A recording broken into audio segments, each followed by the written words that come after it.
Māra un Liena ripināja bumbas viena otrai pretim. Pēc sadursmes viena bumba turpināja savu ceļu, bet otra nomainīja virzienu. Skolotājs paskaidroja, ka to ietekmē impulss.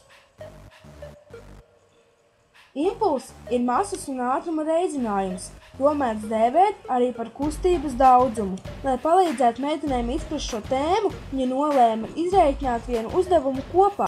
Basketbolists, kuras masa ir 60 kg, skrien ar ātrumu 6 m/sekundē. Tā ķer bumbu, kuras masa ir 0,55 kg un kuras ātrums ir 25 m/sekundē. Tā kā impulsa vektors ir vērsts ķermeņa ātruma vektora virzienā, tad bumbai tas ir negatīvs, bet meitenei pozitīvs.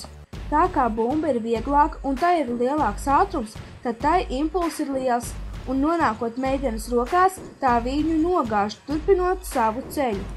Izmantojot vajadzīgās formulas, mēs varam aprēķināt gan impulsu katrai bumbai atsevišķi, gan impulsu, kas bija pirms sadursmes.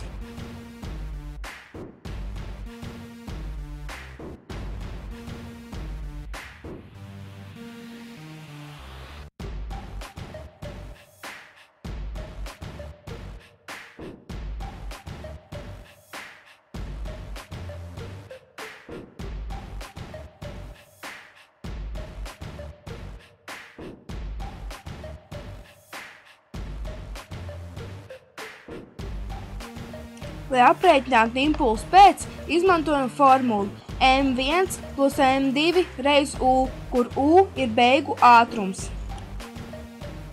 P vietā ievietojam impulsu, kas bija pirms sadursmes, masu vietā abu ķermeņu masas. No vienādojuma izsakam ātrumu. Un izmantojot iepriekš doto formulu, varam izrēķināt impulsu pēc sadursmes. Aplūkojot rezultātu, secinām, ka impulss pēc sadursmes un impulss pirms sadursmes ir vienādi. Tātad izpaužas impulsa nezūdamības likums, ka ķermeņa kopējais impulss pēc sadursmes ir vienāds ar kopējo impulsu pirms sadursmes. Uz ķermeni var darboties arī spēka impulss. Tas ir spēka un tā darbības laika reizinājums. Tas uz ķermeni darbojas tad, ja impulss strauji izmainās, tāpēc, ka ķermeni pēkšņi nobremzē vai arī pātri. Meitene, kuras masa ir 60 kg, slido pa brocēnu ledus halli ar ātrumu 2 m/sekundē. Pēkšņi tā apstājas, ietriecoties bortā. Izmantojot dotās formulas, mums ir jāizrēķina gan impulss pirms sadursmes, gan impulss pēc sadursmes.